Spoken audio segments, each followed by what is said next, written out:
Welcome to the Sober Nation FM podcast, where we're putting recovery on the map.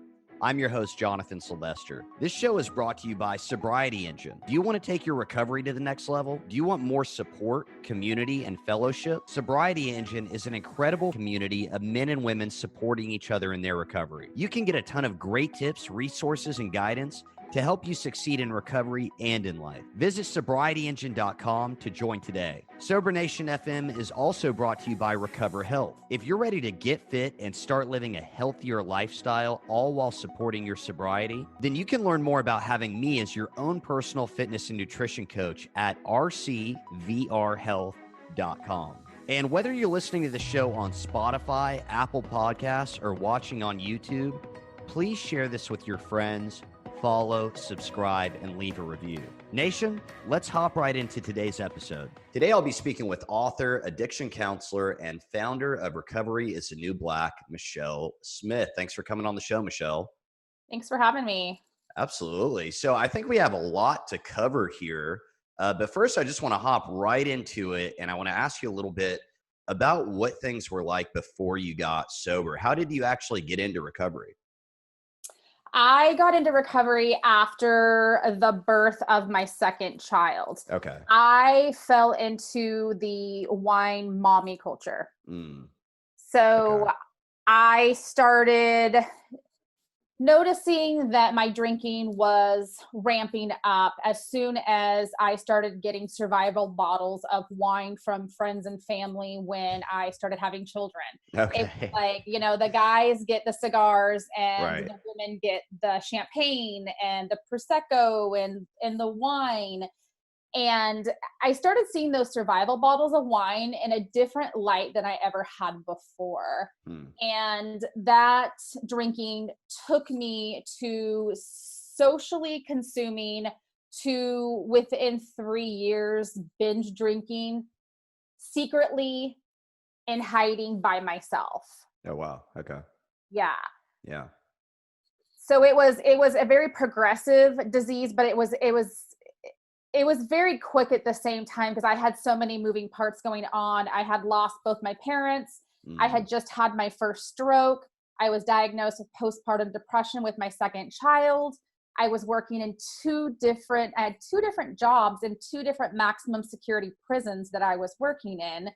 Wow. And my husband was traveling for work in the military. So Wow. there was stress. a lot of things going on, a lot of moving parts, and I didn't have time to really do the bereavement work, do the trauma work, and learn how to be a new mom as soon as I lost a mom of my own. When I was trying to figure this whole mother thing out, I had lost mine. So there was a lot going on, and alcohol fell into my lap, and I became very susceptible of it given what I was going through. And it was a tool that I picked up. I knew I had a predisposition to alcoholism in my family, but because I had lost my mom and dad, I didn't have very much clarity into the depths of the family disease. Okay. I was told, stay away from it. It's no good for you. You're better than that. But I didn't see it firsthand of how significant and damaging it is to my family. Okay. That makes a lot of sense. Wow. Yeah. And it sounds like you were dealing with just like you said, a lot of moving parts, I'm sure a ton of stress, and then having kids on top of all that. So were there any hints like before all of this started, like in your younger years that I know you said this is, it's something that's in your family or there's a disposition to it, but were there any hints at like, okay, maybe I, should stay away from this kind of, or was there anything leading up to what you just described that might've said like, maybe I should kind of put the brakes on the drinking? There was a little bit of kind of, whispers until you hear the screams of just working in a correctional facility. I would see people come in with their second DUI, or I'd be working with a woman that is struggling with an opiate addiction. And so I kind of saw similarities within my drinking, but of course it's one of those things that, this is so far from ever becoming my reality. This is never going to happen to me. This is their story. And I haven't crossed the boundaries that I've set for myself in regards to my consumption of alcohol. So reverse engineering and picking up the breadcrumbs, absolutely there was those hidden messages that I personally failed to ignore, but they were there. I just wasn't ready to see those things yet. Yeah, that makes sense. That makes sense. Absolutely. So you start drinking, you said over a period of 3 years, this just like really ramps up to where you're drinking a lot more, you're drinking alone, I believe you said. It's not a social thing anymore. And so what happens from there? I end up in the hospital. Hmm. 0.43 blood alcohol level, 3 bottles of wine within 40 minutes. And my husband found me outside, blacked out with both my children beside me crying. Hmm. Wow. Wow. So Yeah. you go into the hospital, and do you enter treatment, or what takes place after that? You know, the CPS got involved Okay. because when I had woke up, had gotten the detox protocol, and a woman with a state badge walks in, and it was CPS. And as mandated reporters, the police, the ambulance, and the attending physician of the emergency department had to do what they had to do. Hmm. And of course, my disease is telling me, how dare them? I'm a great mother. I would Sure. never endanger them. Well, I did, and I was responsible for fixing the damage that had been done. And so, with the gentle nudge of Child Protective Services, I did voluntarily agree to enter inpatient treatment. Okay. And that was also with the mandate from my husband saying, this is your last draw. This Hmm. has become a serious issue. And he told me, people used to feel sorry for you, and now they feel sorry for me because I stay. And that was heartbreaking to hear that people can drink, but Michelle, you're not one of those people. You can't drink. And that was really hard to hear. But I looked at this as an opportunity to get well, to really sort out things in my life that are still negatively impacting my day-to-day routine, and just utilizing as, again, a tool, the alcohol, that no longer served a purpose for me. And Yeah. so it was really hard being a clinician and knowing the ins and outs of inpatient treatment, and me going in as a patient versus somebody who works there as a professional was very interesting for me. And of Yeah. course, right when I walk in to treatment, they think I'm an intern. And I'm like, nope, I had to swallow my pride. I'm a Mm. patient. And so that was, I wish that I could tell you that that was my redemption story and that I never drank again. Mm. 30 days after treatment, I drank again and Okay. ended up back in the hospital. Wow. Okay. Yep. And so where I mean, let's just continue the story. I mean, because it sounds like it is progressive, right? I absolutely believe that. My story says that 100%. It got worse every single time. So you end up back in the hospital. End up back in the hospital. CPS comes back into my life again after I jump through all the hoops. Wow. Yeah. And, coming from a very strong, educated, wealthy, all of the things we think does not, we're not, Hmm. we're immune, right? Sure. And so this disease does not discriminate. And so my family dynamic was like, well, if treatment didn't work, what are we supposed to do? This was supposed to be a cure-all. Now Mm. what do we do with her? And, people just started turning away naturally. And I thought it was more of because they're too good for me, or I'm too broken and I'm stuck in that shame cycle, Yeah. when really it was looking at it from the opposite perspective of, they don't know how to help me. They don't know Mm. how to not feed into my addiction and be around if alcohol is going to be around. They didn't want to trigger me and put me in a position where I was going to relapse. And so people were just really confused, as was I, is that this isn't supposed to be how my life turns out. And I don't want to be a closet drunk, drinking coffee, my wine out of a coffee mug, volunteering at my kids' school. This Hmm. isn't what I envisioned for my life. Like, I'm not out sleeping around, bar hopping, having fun. I am literally drinking in my closet alone as I run upstairs to tell my family I'm going to fold another load of laundry. chug as much as I can out of my bottle to run back down to my life.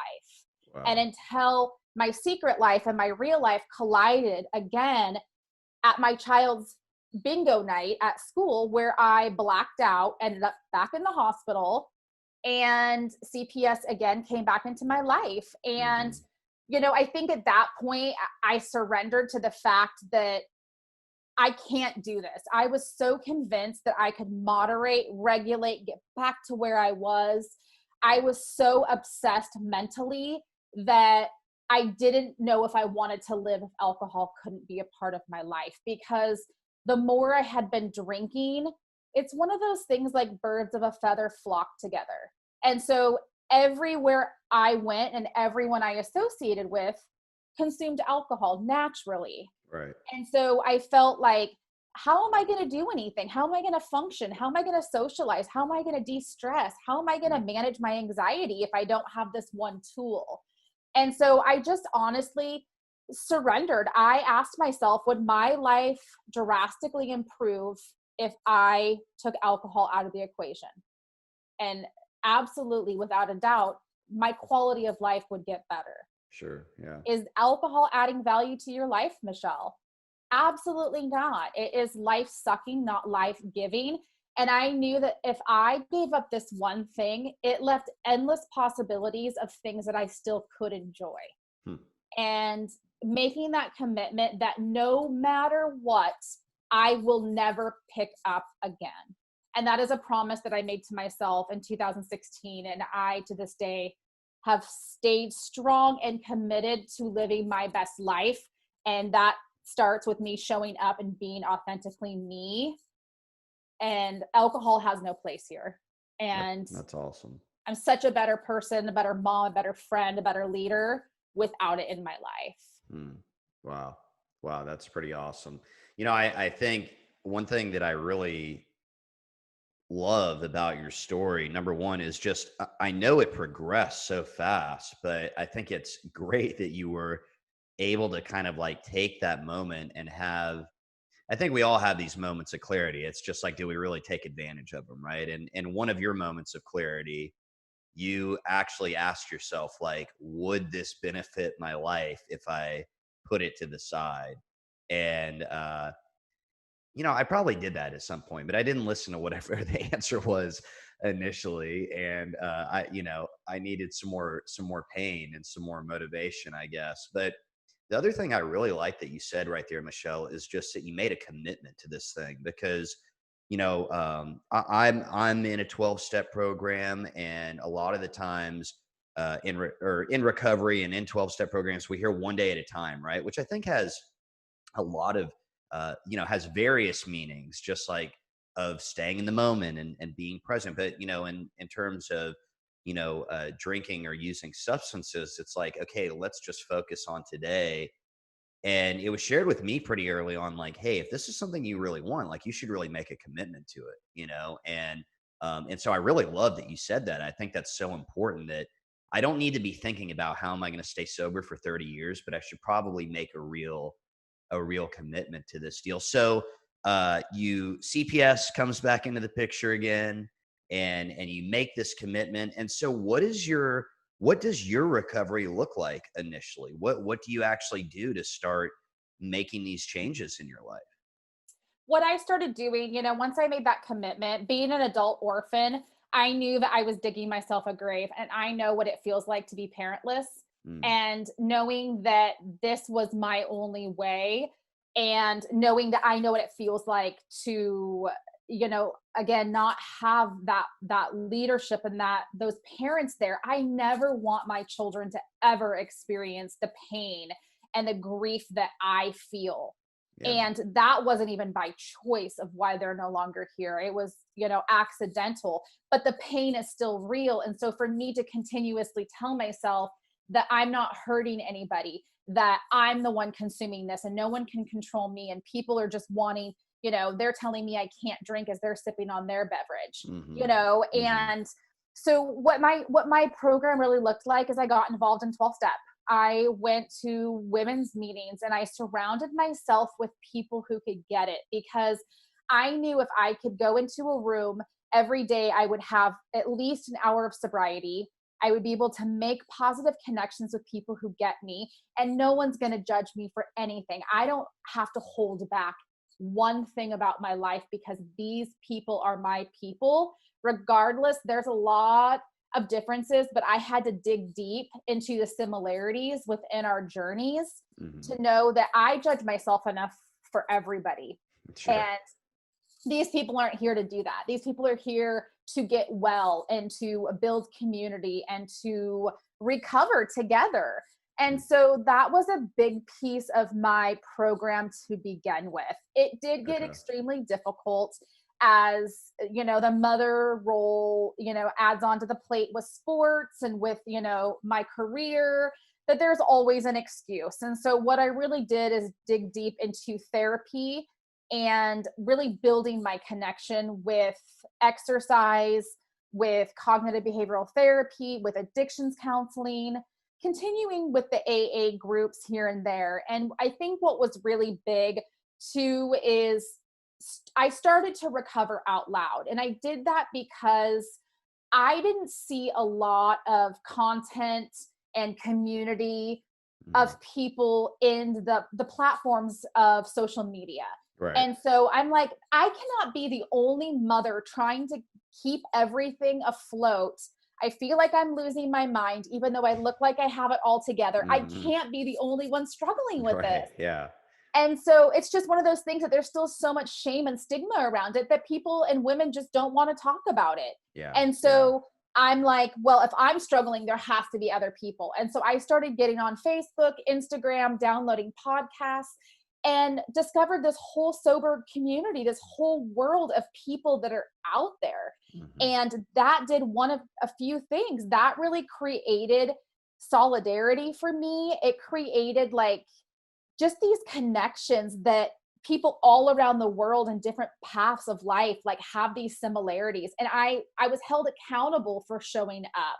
I wanted to show up. And so that community kept growing, and I began to see a greater need for the mommies and the underserved population of women who were really struggling. And so I created a private Facebook group for women only called Recovery is the New Black. And it's grown to 5,000 women right now. Wow. And that's where I can come in and share some of my experiences, some of the things that work for me, and bring in guest speakers and have people just utilize that group as a personal like journal. They can post day 1, day 2, day 3. Let's celebrate victories. Let's talk about barriers, and just have a place, a safe place for women to land to have these conversations that other people just aren't going to get. Yeah. That has helped really keep me accountable and show up every day for these women because I need them just as much as they need me. Yeah, for sure. Yeah. You know, I was just having a conversation with a guy today that relapsed recently, and he's coming back into recovery, and we were chatting, and we weren't having the conversation about recovering out loud, but we were just having the conversation. He was just saying, I feel like I need to, like, my parents don't know that I've relapsed, and he's gone through a lot of the same things with CPS and stuff that you were just talking about, with his kids, and they have custody, and he's like, this is why I haven't told them. And I think, the more people know it, for me, and I think you're agreeing with this, the better, because that accountability is there. And it's not, and someone might say, well, you need to stay sober for yourself. Yeah, absolutely. But at the same time, like, it helps to know that there are these layers of people and connections that are, I don't want to say counting on me, but, like, probably want me to stay sober, and I'm going to think a little bit more about that if the thought of drinking or using really starts to get planned out in my mind, which thankfully it hasn't for a long time. I'm really grateful for that. You use the word struggling. I want to ask you, mentioned a few different things just about, parenting and balancing that with recovery and everything early on. If you could really pin down one thing that you struggled with early on in recovery, what would you say that would be? Making time for me.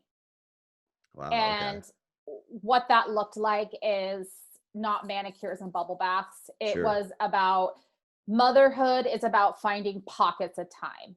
Hmm. And it looks different before children, post children, in the sense that I don't have hours of time to devote to myself. My expectations of what I was capable of doing before children is not realistic. And I expected to be able to do everything the same way after kids. And I had to really, in early recovery, look at those expectations I was having on myself and readjust accordingly, because I was falling short every single time. And my season of life was different. And I didn't take into consideration that that is going to look different, and learning to have grace and forgive myself and know that I'm doing the best that I can. And I'm the only person judging myself. Hmm. And so pockets of time looks like, while the kids are napping, I'm going to be plugging personal development in my ears while I'm unloading the dishwasher. I like I that. am going to wake up 15 minutes early because I don't want to wake up to my kids. I want to wake up for my kids. And what that means is they would come running around, jumping on my face, waking me up in the morning. And I wasn't waking up on the offense. I was waking up on the defense. I was already upset because of the way I was waking up. And so the miracle morning of 15 minutes of reading out of the big book or a devotional or the daily affirmations, having a cup of coffee, watching the sunrise in peace is all I need to start my day by bookending. Start with intention and I end with gratitude. And those are pockets of time throughout the day. Plugging in personal development as I'm driving my son to soccer practice. It's not going to look the same way, but I can still do it if I get creative enough. Hmm. I And like I don't, that. I don't get to read a lot of books anymore, but I can listen Yeah. to them on Audible. Oh, for sure. So Absolutely.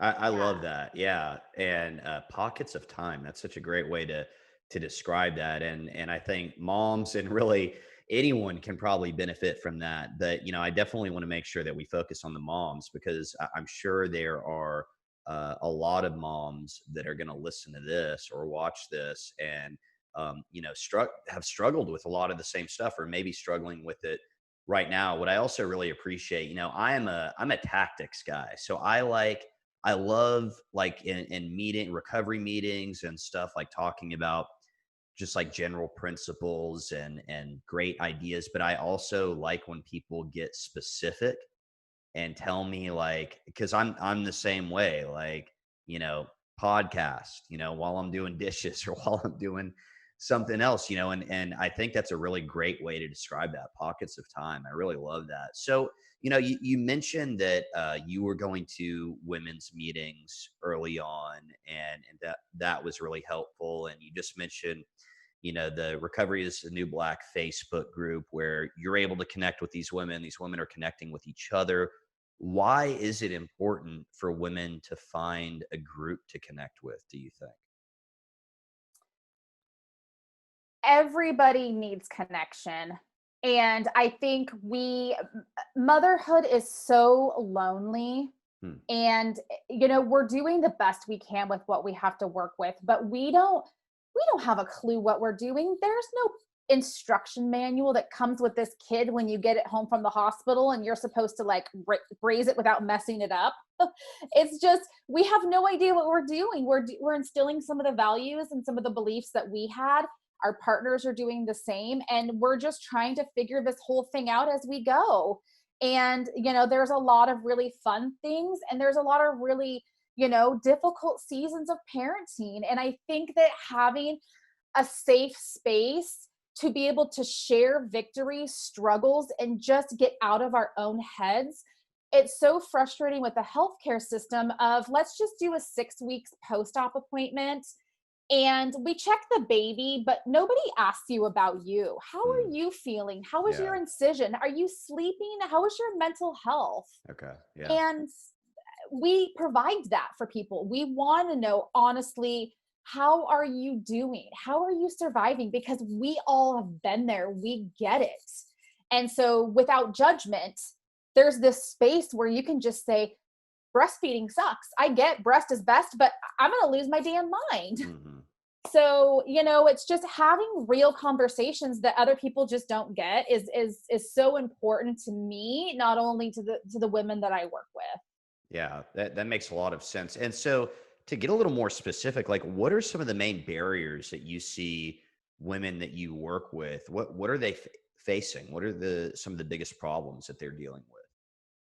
I would say finding those pockets of time for self-care and never Yeah. really looking at self-care in that way. Mhm. I think when, you hear, well, what are you doing for yourself? It's, oh, well, I don't really have time to get a pedicure. I'd rather, spend the extra money on better formula. We're such givers, Mhm. and parenthood, motherhood, and specifically is all about service and sacrifice, and we give everything that we have because we're told that it's selfish if we don't, and to be selfless is not okay. And so that's where we need to change the narrative, that we're better mothers when we recharge, when we fill our tank, even though it feels like we're not. We feel like we're taking away from our family and our children because we're out doing something different. Mhm. And we have to just get over the fact that once we recharge our batteries, we are a better wife, partner, mother, all of the things. Yeah, I love that. Well, yeah, and that makes so much sense. And I think especially early on in this deal, it was tough for me to understand. And this isn't just like a concept in recovery. This is really a concept in life, which is what you're kind of touching on. It's, the better that I take care of myself, it's not a selfish thing, because the better I take care of myself, the better I can take care of everyone else. Right. And that's in terms of anything, in terms of my health, personal development, finances, all those things. So I think that's really important to think about. And that makes a lot of sense. Like just figuring out how to use, where to find that time and how to use it. And I can see how that can be a struggle. And I'm guessing that's something that you guys spend a lot of time working on within the group. And I'm sure that in the group there had been a lot of women, probably including yourself, that had really benefited from having this connection during uh, this crazy time that we're going through right now with this pandemic, and most everyone's on lockdown. There has been a surge in alcohol sales during the pandemic, a huge rise in, overdoses, which unfortunately I don't think is surprising. I mean, I've given a little bit of thought to where kind of I would be mentally and just in my addiction. If I was still out there doing what I did during all this time, it would not be good. It would not be good at all. But I'm curious to hear your thoughts on that. Like, how have you seen this pandemic affecting women who struggle with substance abuse specifically? It has skyrocketed. It is so fascinating to me early on in the beginning of this pandemic that it is illegal to get a haircut, Hmm. but you can get curbside cannabis Right. and liquor delivery Right. services. Yeah. Yeah. And I get it. I am a huge advocate for harm reduction. I know what it's like to have the emergency departments completely overloaded with alcohol detox protocols. Hmm. This is do or die for a lot of people, and if we didn't shut down the liquor stores, there would be people that would die because these people are dependent on it. And at the same time, we are creating alcohol abuse by making it so accessible and glamorizing it. And every time I open up my social media, there is a meme about parenting and homeschooling and wine. There is a Zoom link for a quarantini meetup with moms. And it's stuff that like I would have seen and laughed and giggled because it's relatable, Right. funny, it's cute, it's sexy, it's all of the things, Hmm. Hmm. but it's not so glamorous when you can't stop drinking it. And that's where it got for me. And so what I've seen is an increase in substance abuse treatments. And all of the residential treatment programs around here are completely, they have wait lists, all of them. The emergency departments are at capacity. And the Zooms that I facilitate and that I attend, hundreds of people are on, which is fantastic that these people are reaching out. I drive by liquor stores and people are waiting around the corners on their little squares for their drink. Wow. And this has been huge for these women of being diagnosed with co-occurring disorders and really struggling with postpartum depression, anxiety, PTSD, all of the things. And so they are dealing with two opposite ends of the spectrum. And when they can't get in to see their primary care doctor or their psychiatrist for a medication or an evaluation for their psychotropic medications, they're finding the resources of drinking as a way to get through temporarily. And as we all know, that's a recipe for disaster. You shouldn't be mixing mind-altering chemicals with pharmaceuticals, and it's just creating more problems for these women that are already struggling to figure out where they fit in to this modern day motherhood without alcohol being accessory. And so there's so much stigma and there's so much glamour around this culture that I go down the aisles of Target and it's all about skinny vodka and apple cider, and the marketing is absolutely brilliant on how they're targeting to women, because the guys in football and their Budweiser and the old Scotch guys, like they already have all of their consumers down to a T. But they see these women, these exhausted women that are looking for connection, that can't leave their home. And they are very good about tailoring their marketing directly to the women who they want to buy their products. And it's working. Yeah. Yeah. No, I think you're absolutely right. And, you were just mentioning the meetings and how many people you're seeing on. What's amazing to me is, when I hop on some of these recovery meetings, the amount of new people that I see coming on a meeting. And on one hand, I'm like, man, I don't know if that's awesome. Like, I don't know if I would have done that. On the other hand, I think it's making, I'm curious to know what you think. I think it's making things more accessible. I think that, when I was doing my research about like going to meetings or going to treatment or whatever, because I definitely did that. I definitely was Googling and, of course, looking for all the shortcuts, how to get sober without AA and, all this stuff. But I think that for me, maybe like had I been able to pop into a Zoom recovery meeting, even with my camera off, and just kind of like be the creeper with the camera off and listen in. I don't know. Maybe I would have heard something. What do you think? Is it becoming more accessible to people? Totally accessible. Okay.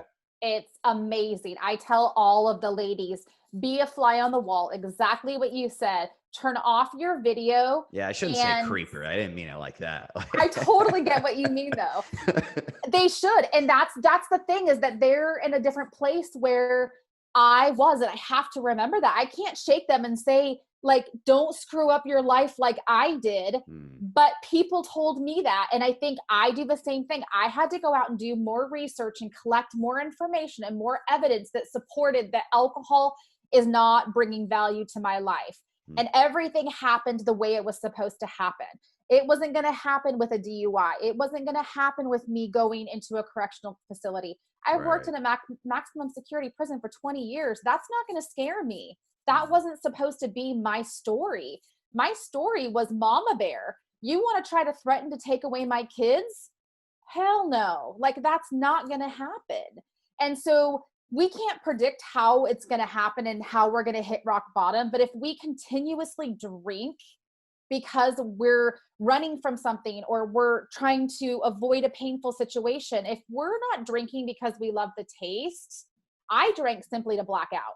Yeah. So that was it. There was one purpose, and it was to completely escape my own reality.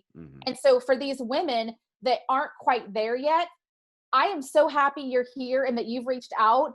Here's a mocktail recipe just in case you're interested in what alcohol-free living has to offer.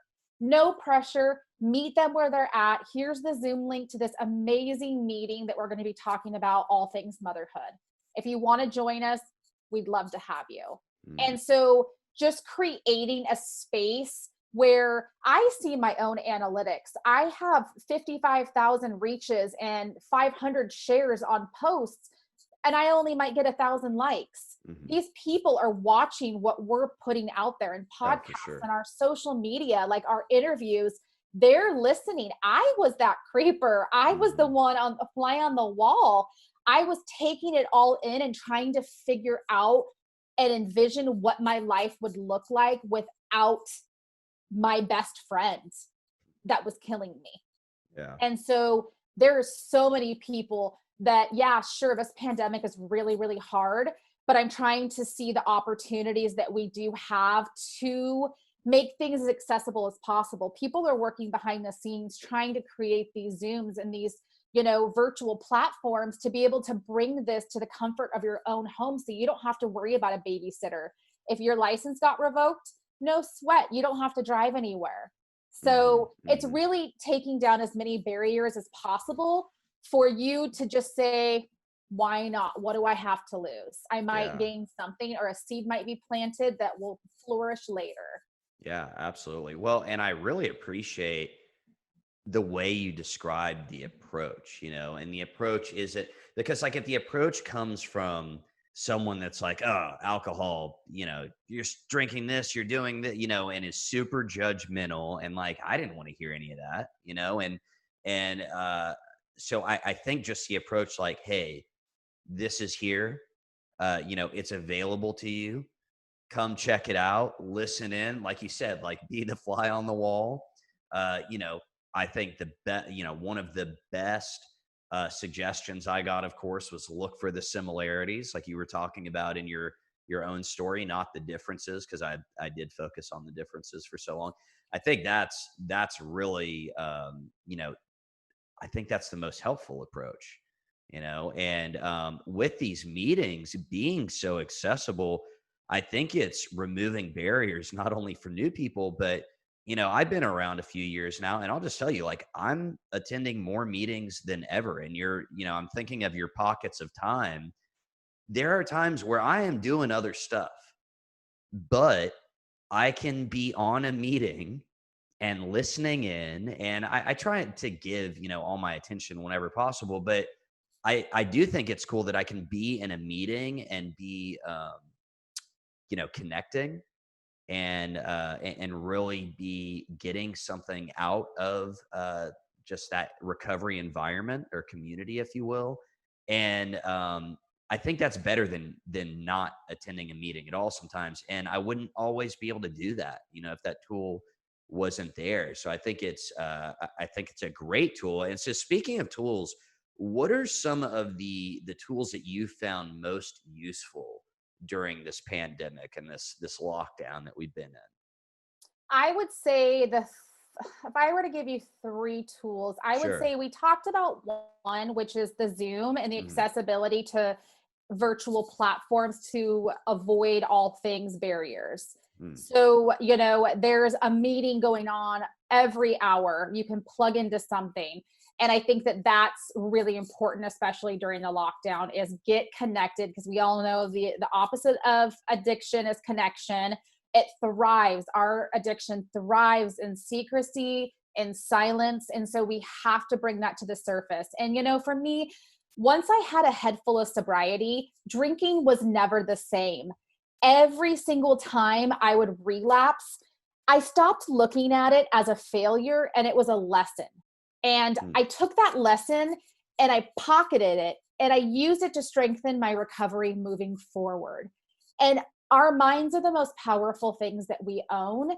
And I had to get that right, because there's so much chatter in my head all day long that, if I think I can or I think I can't, I'm right.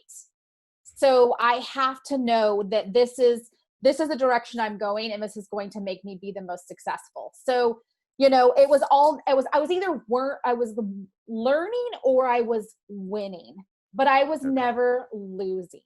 Mm. Mhm. So that would be my first tip. My second tip for tools during this lockdown would be my phone.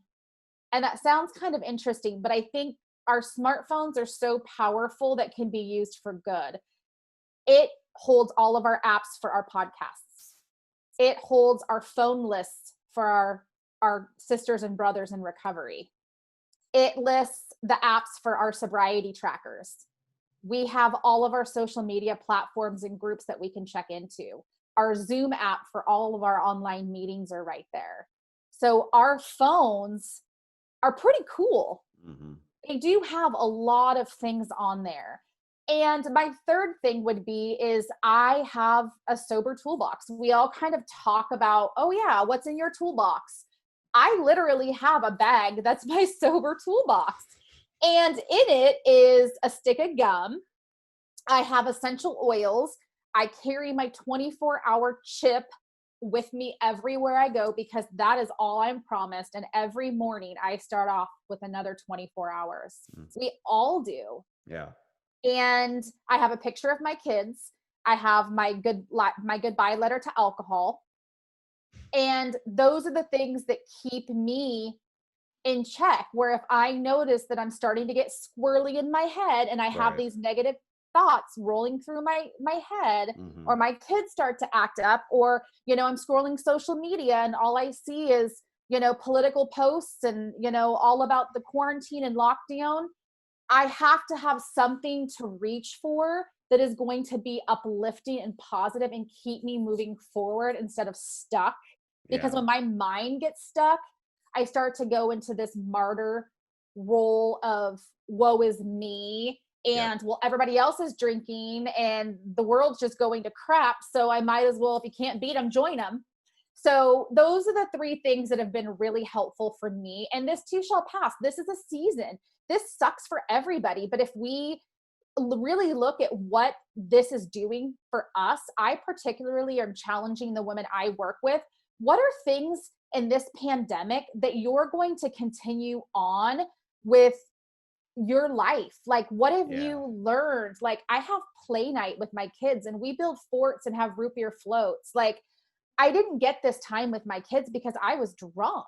Mm-hmm. And now I get to create these memories. And sure, everybody under the same roof, we're all going crazy, but I wouldn't trade it for the world. I'm actually sober through such a historic time that's going to be in textbooks from years to come. Sure. I am living this and it's hard and we're all going to get through it. And by me being sober, there's nothing like it to know that I am doing this the way that it's supposed to be done and not making the situation worse by escaping something I'm powerless over to begin with. Yeah. Well, and I think you're just talking about perspective, right? Because I can look at this, and a lot of the times, just really where I am spiritually is going to dictate, what my perspective is on things, right? But I can look at everything that's been going on from a negative perspective, and life sucks, and this is going on, and that's going on. Or I can look at it and I'm really grateful. Like, this is just where I've been with all of it. Like, yeah, more time with family, more time to do things I enjoy, and definitely more time just to, uh, again, not to be selfish, but to work on self Yep. so that I can become a better person and be more helpful to other people. And I'll tell you, you mentioned your tools, and you mentioned something specific when you were talking about, flipping through, scrolling through social media. I would say the biggest tool that has helped me really, like, probably just even before all this started, but definitely right now, is a news diet. Uh, Yes. just like take just because you can't avoid all of it, right? Like, you Right. mentioned the political stuff, like, the more I get wrapped up in that, or the more I get like baited into an argument with someone like, it never, like, I guarantee you, like, no one listening to this can name one time that they've been baited into an argument over something on Facebook, political or whatever, and it ended with them walking away happy. Like, it does not happen. No. So I think that's been one of the most helpful things for me, for sure, is just like taking a break from it, like not watching the news too much, and kind of like just staying in my lane and doing what I need to do. I do want to ask, about, I know you're working on a book right now that is hopefully soon to be released. And I Yes, believe it is titled Recovery's the New Black, right? that's correct. Yes. Okay. So can you tell us a little bit about that? It is my memoir. It is my story. Oh, I get wow. so many people in my inbox and emails every single day. And, I want a place for them to go. I want a Hmm. place for if they're sober curious, if they're wanting to know my journey. I've been able to direct them to podcasts and to articles and interviews.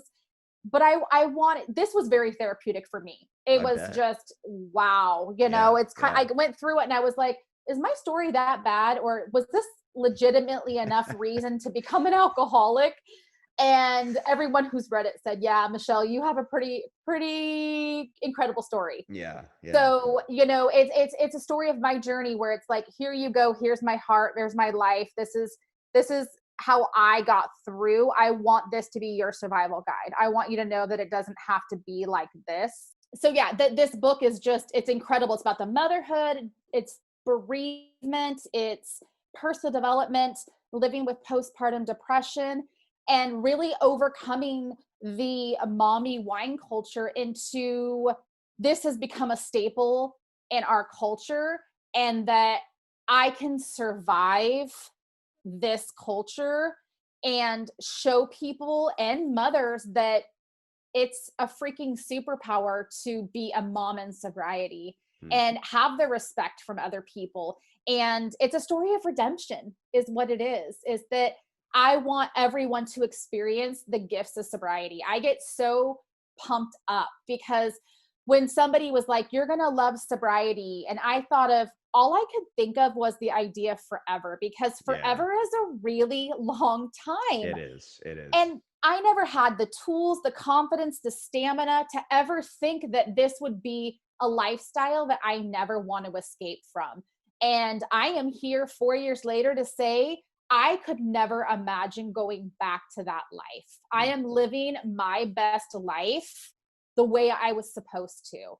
And if we take full advantage of our life, the one that we get, we don't need to do it over again.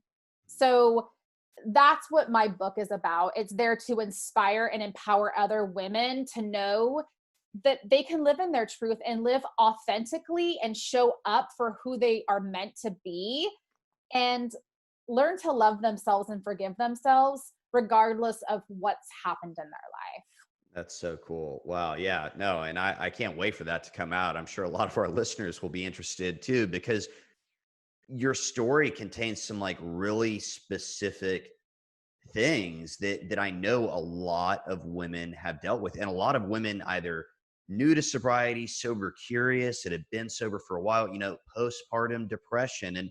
And so I think, a lot of the times, and sometimes, you might hear this like in a 12-step meeting, there might be people saying like, well, maybe something gets brought up in a meeting. It's like, well, what does that have to do with alcoholism or sobriety? And it's like, man, is it in your life? Well, guess what? That's related to sobriety. Absolutely. All of those things, but the bereavement and the mourning and losing family members and being a mom and dealing with the CPS stuff, I mean, all of that. And I think that's so cool that you're telling your story, because I know that there are going to be a ton of women and probably just a ton of people in recovery that are going to find it really, really helpful, like it sounds they have already. So before we wrap up here, Michelle, I do want to ask you if maybe, and you shared a ton of great advice. And like I said, I love how you got specific with some stuff and mentioned the pockets of time. I'm going to have to kind of steal that from you. But Absolutely. what is one piece of advice that maybe you'd like to share with the sober nation? Fall down 8, stand up 9. I think you keep going until you get it right. And our addiction wants to tell us that, we're stuck in that shame cycle, and, we're wasted goods, and we've created too much havoc and damage, that there's no way I'm ever going to get this and it's ever going to stick. And don't give up before the miracle happens, because I almost did, and it would have cost me my life. Hmm. And I would not be living the life I have if I would have given up on myself, because I may not have loved myself at that point, but I knew someday I would like myself enough to forgive myself into loving the person that I was going to become. So continue to fight because you're worth it. And there's such a beautiful life on the other side. That's awesome. I agree with you 100%. And I really couldn't have said that better. That's really awesome advice. So you can learn more about Michelle and Recovery is the New Black at recoveryisthenewblack.com. Thanks again for coming on the show, Michelle. Absolutely. Thank you. Be sure to check out the show notes for all the info from today's episode. Sober Nation FM is brought to you by Sobriety Engine. Sobriety Engine is a free online community of men and women supporting each other in their recovery. Visit sobrietyengine.com to join today. This show is also brought to you by Recover Health. If you're ready to get fit and start living a healthier lifestyle while supporting your sobriety, you can learn more about having me as your own personal fitness and nutrition coach at rcvrhealth.com. And again, whether you're listening to the show on Spotify, Apple Podcasts, or watching on YouTube, please share this with your friends, follow, subscribe, and leave us a review. Nation, thanks for tuning in, and I'll see you next time.